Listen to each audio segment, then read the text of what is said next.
السلام علیکم ورحمۃ اللہ وبرکاتہ۔ شیخ سعدی رحمۃ اللہ علیہ ایک مست اور موزن کی کہانی بیان فرماتے ہیں۔ ایک شخص جس نے کھجوروں کا شربت جس میں کبھی نشہ بھی پیدا ہو جاتا ہے، نشے میں مست ہو کر مسجد میں گھس آیا اور حجرے میں جا کر رو کے دعا کرنے لگا کہ یا رب، اے اللہ مجھے جنت الفردوس دے۔ مؤذن نے اس کا گریبان پکڑ کر گھسیٹا اور کہا، مسجد میں کتے کا کیا کام؟ تو نے کون سی نیکی کی ہے جو جنت مانگ رہا ہے؟ یہ منہ اور مسور کی دال؟ یہ کوس نے سن کر مست رو پڑا۔ یہ باتیں سن کر مست رو پڑا اور مؤذن سے کہا، مجھے چھوڑ دے، میری عقل ٹھکانے نہیں، لیکن یہ تو بتا، کیا ایک گناہ گار اللہ کی رحمت کا امیدوار نہیں ہو سکتا؟ میں تجھ سے تو کچھ نہیں مانگ رہا، اس قدر غصے میں آ گیا ہے، بلکہ اس سے مانگ رہا ہوں جس نے توبہ کا دروازہ ابھی تک بند نہیں کیا۔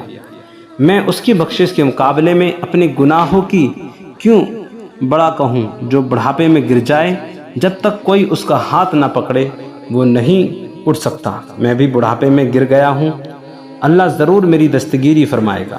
میں یہ نہیں کہتا کہ بزرگ اور صاحب مرتبہ ہو جاؤں، مگر یہ تو کہہ سکتا ہوں کہ اے اللہ میرے گناہ بخش دے۔ اگر کوئی انسان میری لغزش دیکھ لے تو وہی حشر کرے جو اے مؤذن تو نے میرا کیا ہے۔ اس لیے ہم انسانوں سے ڈرتے ہیں کہ انسان پردہ در ہے اور اللہ سب کچھ دیکھتا سنتا ہے، مگر ستاری عیوب ہے۔ انسان بن دیکھے شور مچا دیتے ہیں کہ فلاں ایسا اور فلاں ایسا ہے، اور اللہ جو ہر وقت بندے کے ساتھ ہے، وہ اپنی ستاری کی وجہ سے بندے کو رسوا نہیں کرتا۔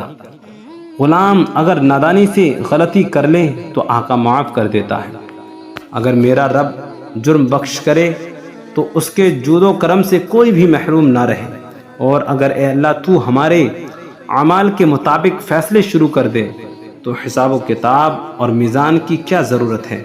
ویسے ہی دوزخ میں بھیج دے کہ ہم اسی لائق ہیں۔ تیری دستگیری سے مجھے کوئی مقام مل سکتا ہے، اور اگر تو ہی مجھے گرا دے تو کوئی میری دستگیری نہیں کر سکتا۔